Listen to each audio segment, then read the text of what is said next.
Ditën e djeshme ka pasur një vizitë të vajzës së Donald Trump, Ivanka Trump, në Vlorë, lidhur me disa investime që ajo bashkë me burrin e vet, bashkëshortin e vet po bën në këtë qytet. Gjithashtu ka pasur një darkë me zotit Rama me Ivanka Trump. Për folur mbi këto zhvillime si dhe mbi zhvillimet e ditës së sotme në kuvendin e Shqipërisë, kam të ftuar në një lidhje direkte analistin e njohur zotin Fatmir Merkoçi. Zoti Merkoçi, faleminderit shumë për intervistën. Faleminderit edhe juve. Zoti Merkoçi, si e pa gjithë, po themi, lajme që dolën lidhur me qoftë vizitën e Ivanka Trump në Vlorë, por qoftë edhe pjesën e darkës së zonjës Ivanka Trump me zotin kryeministër Edi Rama, dhe më pas edhe atë marrjen e saj në makinën e tij. Pra, si e pa gjithë proces? Është dëshpërimi i Ramës dhe jam i sigurt që edhe këtë vizitë Rama e ka stisur vetë pikërisht në momentin kur zhvilloi takimi i Davosit në Zvicër. Dhe ishte mjet justifikimi, ashtu siç edhe e bëri justifikimin të turpshëm të një darke. Pse e them këtë? Për një arsye të thjeshtë. Në 25 dhjetor, Kushner sjell një njoftim zyrtar ku pezullon investimin që do bëhesh në Sazan. Dhe çuditërisht pas as pambushur muaj, vjen për vizitë qoftë Kushner me gjithë Ivanën të bijën e Donald Trump.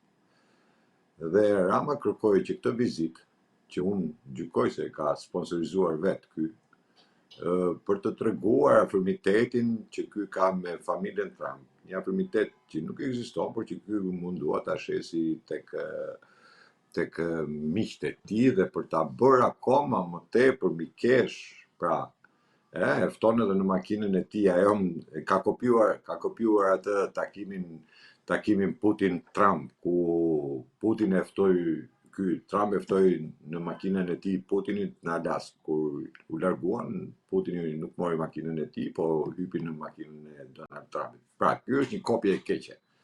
Asgjë më shumë se sa një kopje e keqe, dhe nuk shoh absolutisht asgjë, do shoh reagimin që kishte në qytetin e Vlorës, po, për sa i përket kësaj vizite, e cila bëhet në fshehtësi, pa asnjë lloj informacione se për çfarë qysh tek vjen një ekip i tillë, se kishte edhe marrë dhe ekip, dhe ajo që të bëm më tepër përshtypje pastaj ishte gatishmëria e të gjithë shtetit, e gjithë policisë për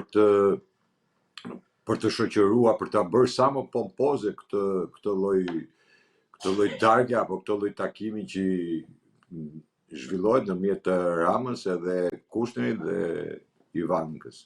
Gjë që nëse në një shtet tjetër do ishte tepër normale që të shkonte dhe të bënte një vizitë apo për investime apo çfarë mund të kishte, por pompoziteti që i dha Rama dhe fshehtësia që Rama u mundua gjoja ta bënte si të fshehtë, të padushëm në një njëjtën kohë që po të angazhohet e gjithë policia e shtetit, patjetër që njerëzit do ta shohin, do bëhen më tepër kurioz se sa po të vite thjesht.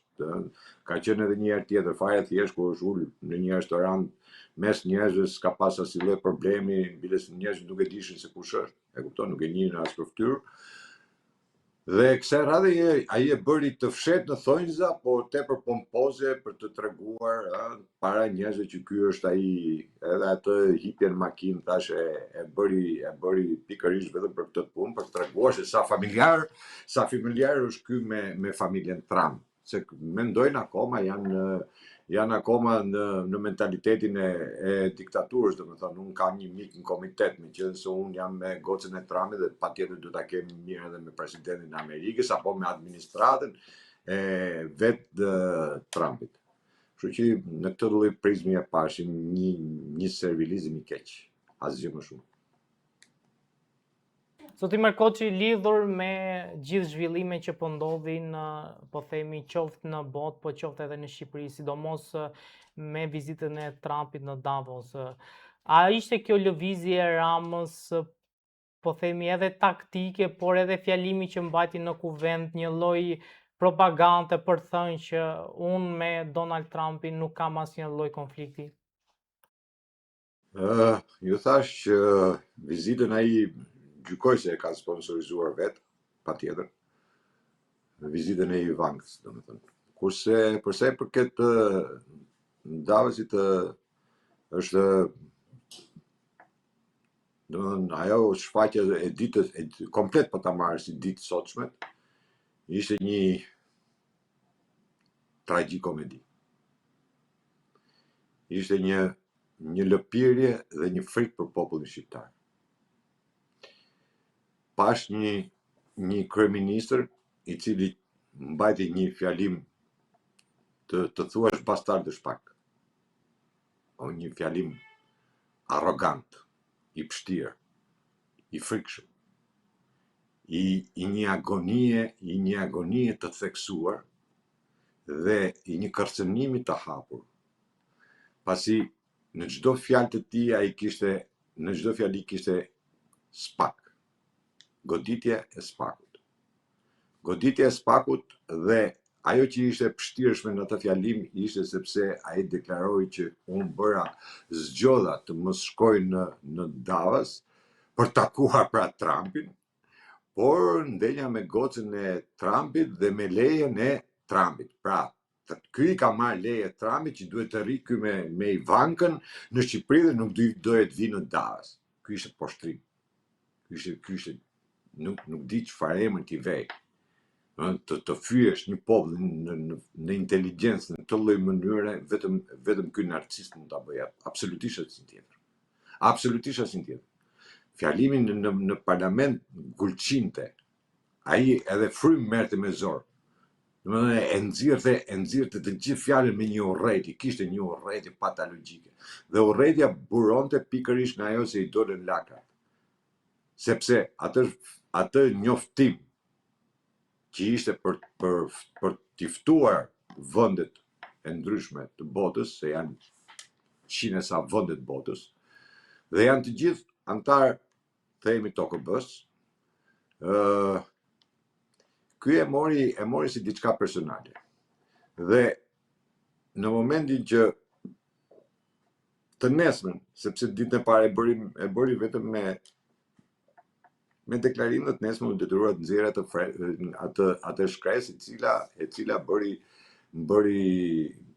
të mundur të kuptoj gjithkush që kjo nuk është një ftesë personale, por është një ftesë e shtetit shqiptar.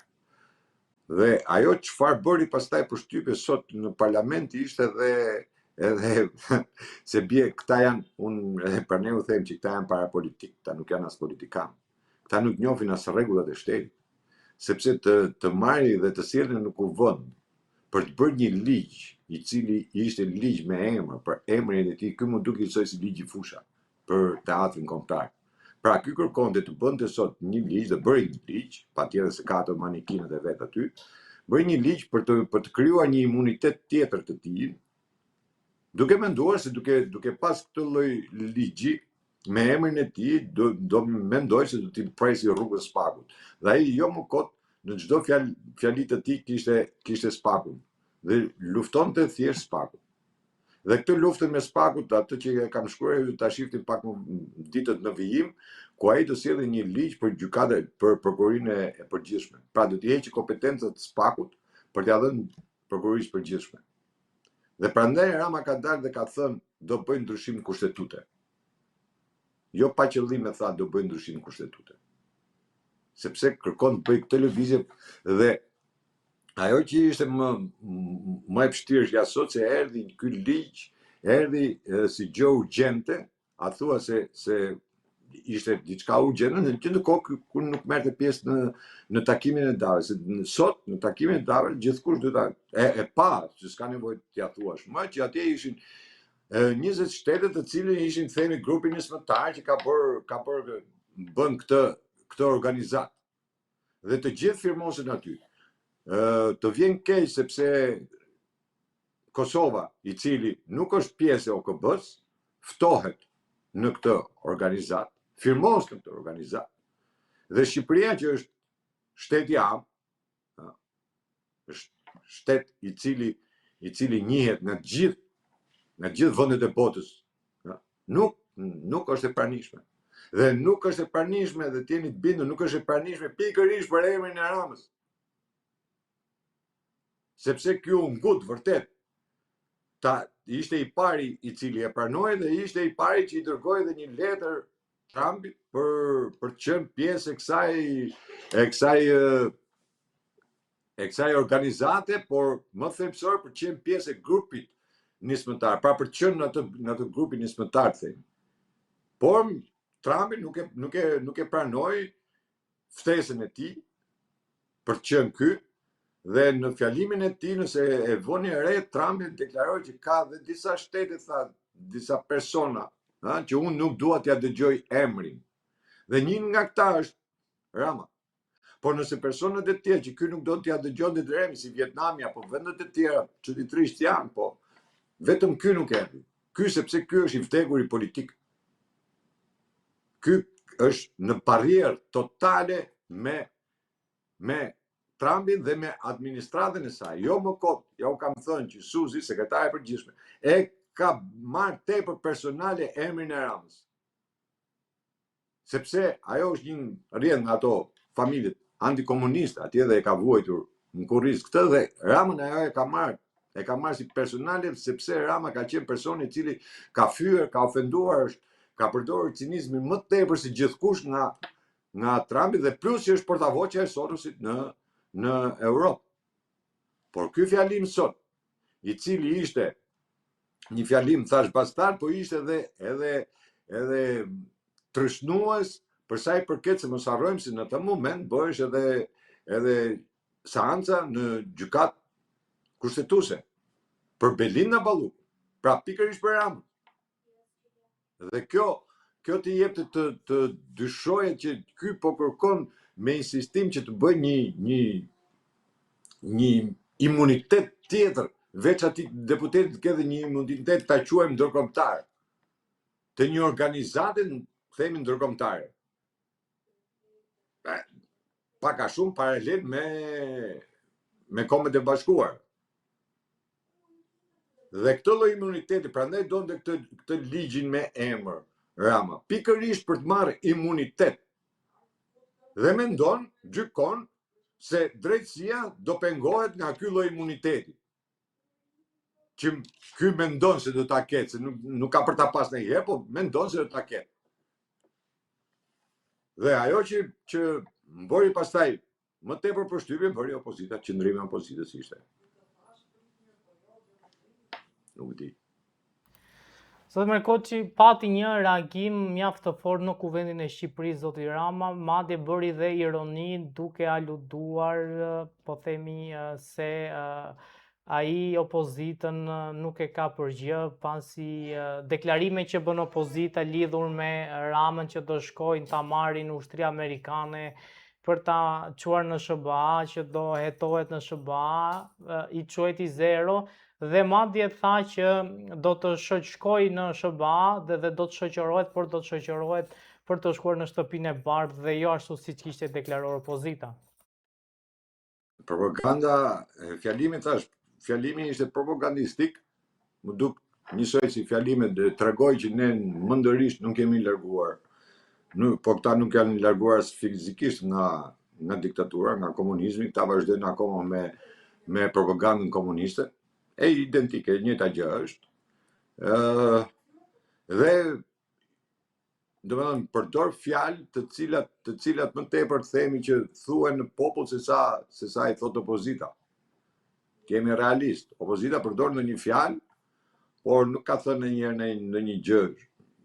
Madje mund të them që opozita ka përdorur ato fjalë të cilat janë përdorur nëpër analistë të ndryshëm, nëpër gazeta, nëpër opinione publike, nëpër Facebook e rrjetet sociale, se sa ka përdorur vetë opozita atë lloj fjale. Që Rama nuk mund të ikë në Amerikë, nuk e ka thënë opozita. Pra, kur them opozita, flas për Partinë Demokratike, për kupolën e Partisë Demokratike. Nuk e ka thënë opozita.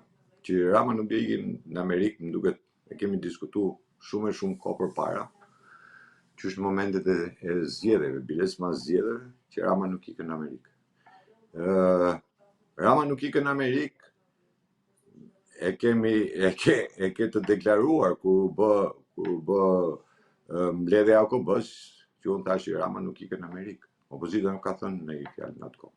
Por Rama kërkon që të bëj lojra dhe të filloj të godasi opozitën edhe me atë që nuk e ka thënë që opozita nuk e kanë me thënë. Dhe ajo që është e keqja që Rama është non grata, por duke qenë në postin e kryeministrit është person i cili nuk shpallet apo nuk jepet për arsyet e politike, kuptohet, dhe diplomatike, por që Rama nuk shkel dhe nuk e kalon oqeanin, kjo është e sigurt, në mënyrë mi për mi. Rama po që se do ta kalonte oqeanin, Rama do të shkonte në Amerikë. Të jeni të bindur, unë kam thënë që Rama për një shikim të Trumpit ka borxh të shesë çdo gjë. Jo më të ishte në tavolinë me Trumpin, të firmoste bashkë me Trumpin, të bënte se po firmosi me Trumpin ashtu siç ishte Vjosa Osmani që themi përqafohesh vesh në vesh me fliste vesh në vesh me Trumpin. Pra të bënte Rama një shtrëngim dore apo një shikim apo një gjë, Rama nuk di se sa do pagunte për atë punë. Por Rama është i vënë kryq. Ta kuptoj, Rama e di shumë mirë këtë, po më vjen keq që opozita bie në batakun e tij, apo në propagandën e tij, apo në fjalorin e tij. Dhe thash edhe një herë, opozita sot duhet të ishte më dinjitoze. Opozita nuk duhet të merresh thjesht vetëm me emrin pse emrin e ka vënë në ligj Rama. Opozita gjën e parë që duhet kërkote, duhet të jepte pëlqimin e themi dakordësim për të qenë pjesë e kësaj organizate, duhet kërkonte shtyrje seance sepse nuk ishte urgjente, ashtu si shkrye paraqiti, dhe të kërkonte statutin dhe rregulloren e kësaj organizate. Dhe më pas të ulesh dhe të diskutote për të marrë një vendim politik, për të dhënë një vot politike. Ndërsa opozita çuditërisht, jo vetëm që bëri gjithë atë sherr me Ramën, ato fsharje, fyrje, përgjigje, kundër përgjigje, por nuk kërkoi asgjë. Dhe në fund fare, votimi ishte 100%. Dhe më kujtua votimi kur votuam kushtetutën, po 100%. Vetëm se atëherë ishin 140 vetë në sallë, sot ishin 110 vetë. Por 100% nuk votu. Nga ata që ishin në sallë, të gjithë votuan 100%. Që shkoj votim 100%, vetëm Shqipërinë do. Po me 20 kundra, nuk ka ky vend. Dhe treguan që e parë herë që janë para politik. Se këta politikanë s'bëhen kurrë. Dhe e dyta treguan që këta shohin vetëm interesin e tyre personal, se kanë hallë se po dali emri Trumpit, apo emri Amerikës, apo emri i Europës, dhe nëse ti kërkon një dinjitet tënd të vendit tënd, ti nuk je, domethënë, je kundra. Se mos harrojmë se janë vende me potenciale të mëdha dhe kanë dalë kundra. Ose ka vende të tjera akoma me potencial më të madh, të cilët thonë ta studiojmë, dhe çfarë do të thotë ta studiojmë? Do të thotë që duhet të shohë të gjitha kush janë të mira dhe të këqija, se çdo e mirë ka të keqe, se çdo e keqe ka të mirë. Po si mundet një opozit që e sulmon Ramën nga mëngjesi deri në darkë dhe bashkon votat dhe nuk jep absolutisht asnjë argument? Po si është e mundme? Si është e mundme që të dali ish kryeministri i Shqipërisë dhe thot që dhënia Sazanit nuk është një gjë e madhe, se e ka dhënë Nano, e kam dhënë dhe unë, dhe e qymë për mburje se kanë dhënë Sazanit? Të vetmin ishull që ne kemi në Shqipëri, e vetmja pikë strategjike ushtarake, se mos harroni, sot bota është në prag lufte, pavarësisht nga çfarë bëhet. Po gjithë gjeopolitika sot po flet për luftë. Dhe ti një ishull që ke pikë strategjike të vendit tënd ti e shep dhe e quan për mburrje se ti e shite? po unë e shita për këtë, ti edhe për këtë, se unë e dhash për këtë, se me që e dha Nano, jap edhe unë, po me që kam dhënë unë me Nano, pse e jep Rama shumë mirë. Ç'është kjo?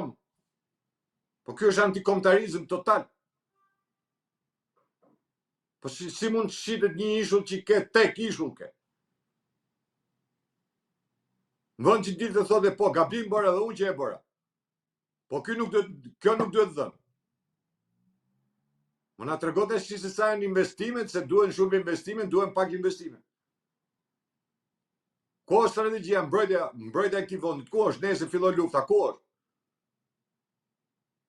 Ju do të thonë ne s'kemi as ushtri, dakord?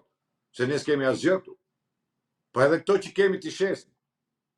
Pse për të mbajtur pushtetin, për të mbajtur karriken? Vetëm për një karrike bëhet e gjithë kjo bëhet vetëm për një karrike.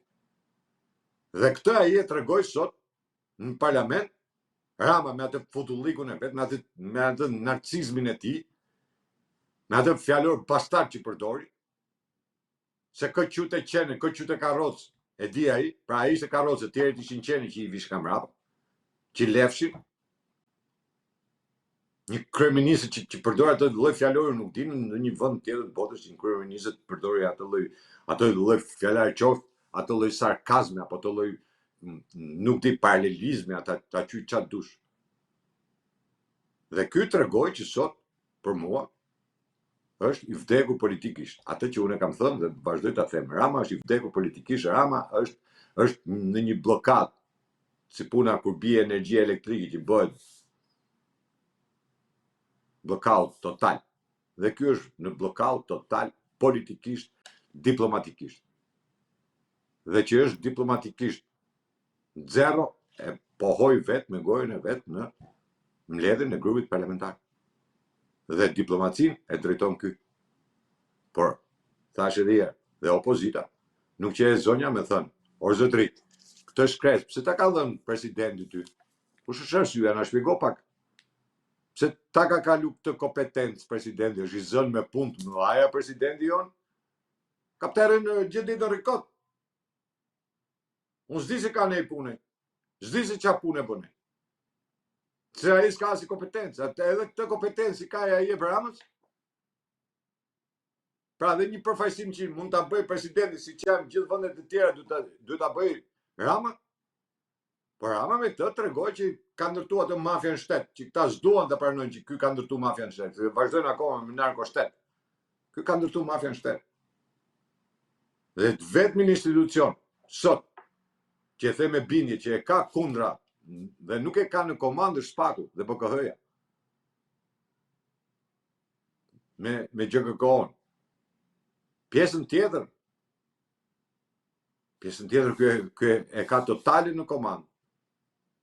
Sepse këta me kohë që do të flasim edhe për një temë tjetër që ka të bëjë me gjykatën kushtetuese, ku u zhvillua seanca e sotme për pezullimin e Belinda Ballukut. Si u duk mbrojtja e të palëve, të gjitha palëve, qoftë edhe po themi prokurorët e Spakut, të cilët ishin mjaft strikte duke thënë që kërkesa për pezullimin është një kërkesë e drejtë dhe madje ka dhe vepra të tjera penale.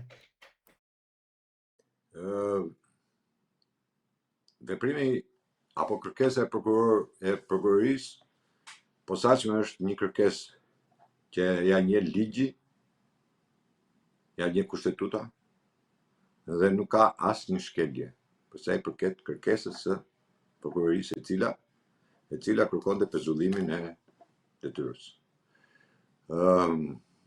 Pala kundërshtuese apo pala mbrojtëse dhe pala e interesuar, siç ishte kryeministri apo kryeministria apo vet Rama, se Rama e ka bërë, me gjithë presidentin, jo vetëm që treguan që nuk e njohin kushtetutën, nuk e njohin ligjin, por përkundrazi abuzojnë me ligjin. Abuzojnë me ligjin për një arsye të thjeshtë, sepse në çdo fjalë të tyre ishte pjesa që ndërhyn në pushtetin ekzekutiv. Por nuk di në ndonjë vend tjetër të botës apo në një nen të kodit penal, siç e kemi dhe ne, apo dhe kushtetuta, të thotë që nëse ti je në detyrë, je emëruar pra në detyrë një ministër, nuk mund të pezullohesh apo të arrestohesh apo të bësh, dhe pse vjedh, se këta i thonë korrupsion, po vjedh, ta marrin vesh njerëzit, vjedh. Dhe pse vjedh miliona, dhe pse bën tradhti kombëtare, dhe pse abuzon dhe vendos terror shtetëror,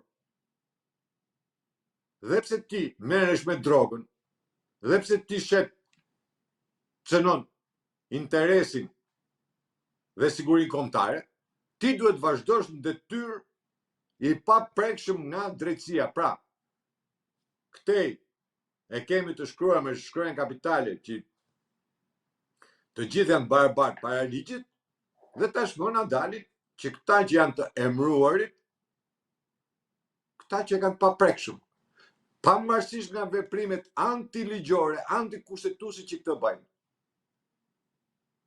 Po kush është ai vend tjetër, në vende të tjera të botës, ka ndodhur një incident, ministri ka dhënë dorëheqje. Këta nuk e njohin institucionin e dorëheqjes. Dhe këta vazhdojnë dhe të dy palët, qoftë ai përfaqësuesi Rusi Maleve, përfaqësuesi presidentit, qoftë edhe i kryeministrisë, ishin në të njëjtën linjë, ka shkruajtur një dorë.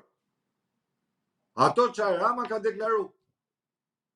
Dhe nuk pash në një argument juridik që pse nuk duhet bërë. Dhe dëgjova, Spaku bëri, përfaqësuesi i prokurorisë pra bëri dhe një deklarim ku tha ka tentuar të hyjë në proces. Pra, dosit që ka atje në përzyra, t'i rregulloj, të prishi provën. Ka tentuar, tha, të prishi provën, e dëgjova me vëmendje. Ka tentuar të prishi provën, të ndërhyjë.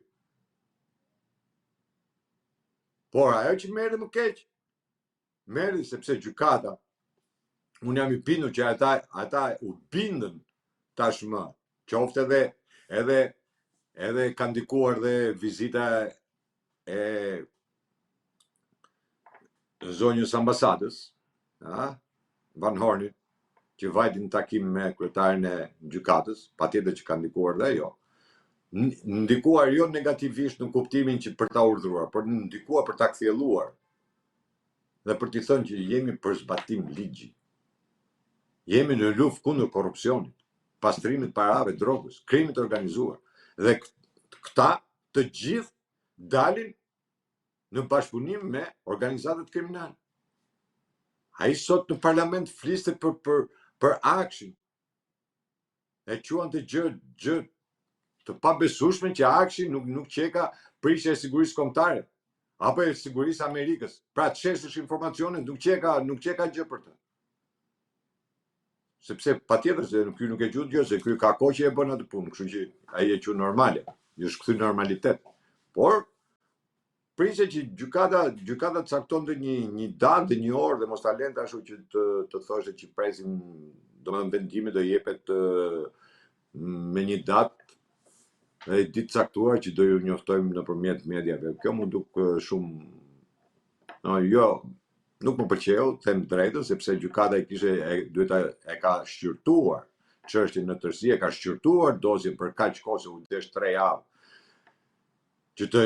që e shtyu, domethënë këtë gjykim, edhe ishte përgatitur për, themi, para përgatitje e kishte, pavarësisht ka një mbrojtje që mbrojtja ishte thash foshnjore, ishte një mbrojtje, u munduan ta bëjmë mbrojtje politike, por nuk arritën dot ta bënin në argument ligjor këtë punë, kështu që unë them se gjykata duhet ta jepte vendimin sot.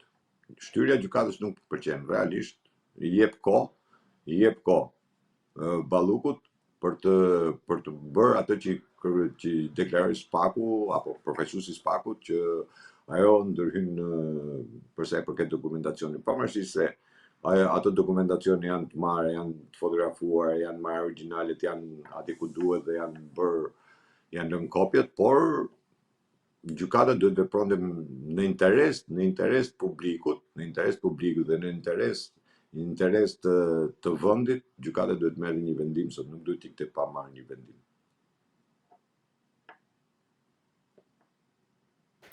Zotë Merkoçi, çfarë prisni pas po themi gjithë kësaj zhurme që u bë në kuvendin e Shqipërisë lidhur me po themi këtë strukturë të krijuar nga Donald Trump dhe a duket sikur opozita tashmë ngeli pa kartë pasi u detyrua që të votonte një marrëveshje që ja solli Rama në kuvend?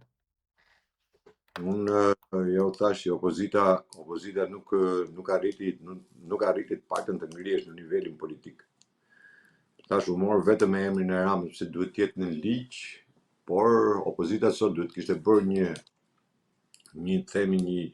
një dakordësi parimore, pra në parim jemi dakord, por kërkojmë statusin, kërkojmë rregullor, ta shohim se si funksionon kjo organizatë, se askush nga ata nuk e di dhe ti nuk mund marrësh dhe të votosh një vendim për një organizatë qoftë kushdo, dhe të marrësh dhe të ngresh kartonin për krijimin e këtij organizmi. Tash është një organizëm pothuajse pak a shumë themi paralel me OKB-n dhe duhet të japësh një argument juridik, duhet ta shtjellosh situatën, duhet ta lexosh dhe jo pa qëllim unë Ramës në shkrimet e mia apo në një dalit që kam thënë që bëje publike statusin e kësaj organizate që njerëzit ta lexojnë, ta shohin se ku jemi. Dhe a është në të mirë të Shqipërisë apo është në dëm të Shqipërisë? Se parsore, çdo qeveri, çdo shtet ka veten e vet parsor. Nëse ti shkosi lëpirës dhe çdo gjë që t'japin ti e firmos, pastaj ti nuk je më shtet funksional. Të ka humbur funksioni i shtetit. Tash pavarësisht se kush është Trumpi apo është dikush tjetër. Se nesër mund ngrihet Italia të krijojë një organizatë dhe ti prapë do dalësh ta firmosh se është Italia. Mund ngrihet Gjermania, mund ngrihet çdo njeri tjetër dhe ti do ta firmosësh. Pra, vajtja qorrasi dhe ajo që Donald Trump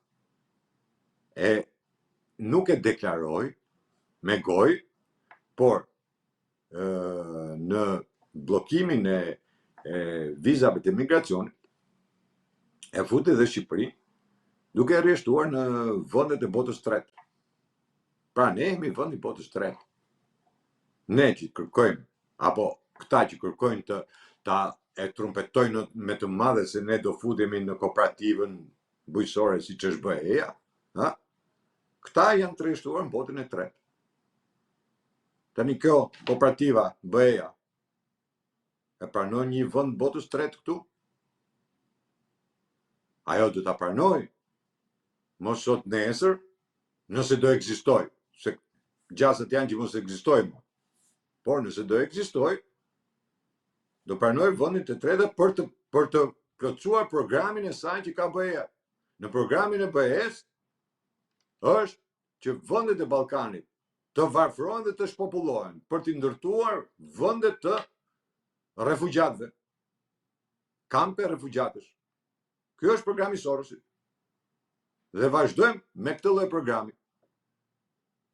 Dhe BE-ja mund na fusi, patjetër, se na do se ju e keni dëgjuar se harrojnë shpejt në Shqipëri, kur Rama deklaroi që do ngrej 20 kampe refugjatësh. Po ku ti ngrej 20 kampe të refugjatëve? Si ti ngrej ky? Si një vend që pretendon ka shkoka në BE, ngrej ka 20 kampe refugjatësh? Me një ekonomi të shkatruar? Dhe unë për ne thash, duhet edhe kur është shef atë votën që i jep, duhet ta studiosh një. Sepse në statusin, me atë projekt status që unë e kam lexuar, dhe unë jo pa qëllim ja kërkoj këtyre, unë e kam lexuar një pjesë asaj. Po në projekt status thotë çdo pjesë, çdo antar që bëhet pjesë e kësaj duhet paguaj $1 miliard. Po $1 miliard për Shqipërinë janë 10% e buxhetit shtetit për një vit. Më fal, po ku i ka Shqipëria këto lekë? Ky ngre rroga e pensionit, ky ngre asistencën, ky vendos minimumin etik. Dhe pas ka ky $1 miliard për t'i paguar. Leti Leti që thot ai që nuk janë për të pagu lek. Le ta nxjerrë statusin publik dhe këtë duhet kishte kërku PD-ja sot. Opozita në tërësi po PD-ja në veçanti. Ose Agron Shere. Pse se kërkoj Agron Shere ky mëse e që vetin i djathtë ky. Se këta qynë qëse unë që e letra ke Trumpi unë i djathtë.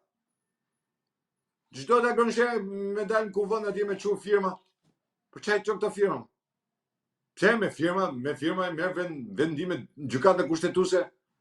Se pas kem ledh 20.000 firma nga 2 milionë gjys banor, pas kem ledh 20.000 firma e keq fort.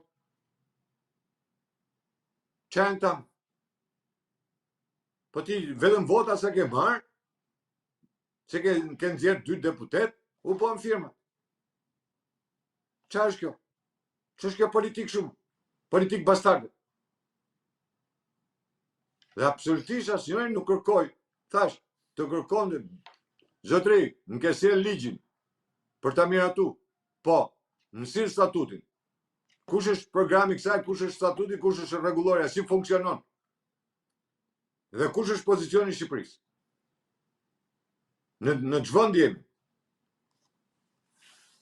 Pa ai sot krijon këtë organizat, firmos për këtë organizat, ky s'është fare dhe ky thotë unë jam pjesë e bordit.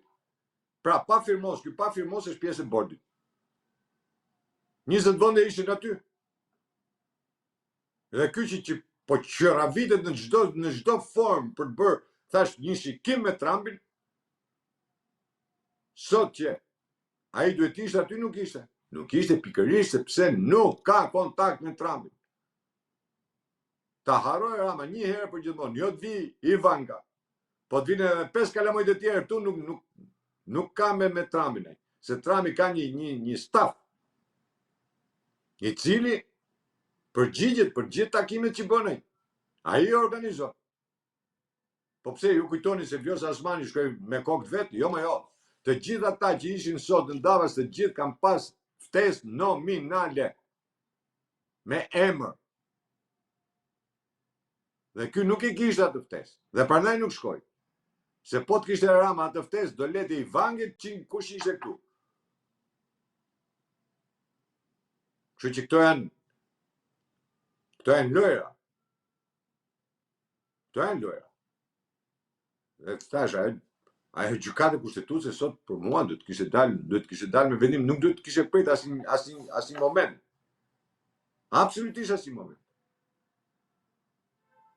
Mos priste presionet që bën Rama. Me ato fjalime.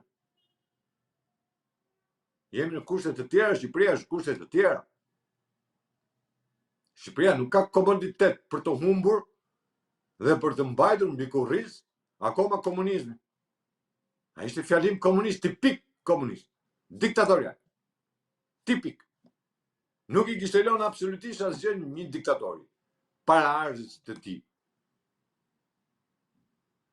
Apo babai shpirtëror, quheni si doni. Zot Merkoçi, faleminderit shumë për intervistën, ishte kënaqësi. Faleminderit edhe juve.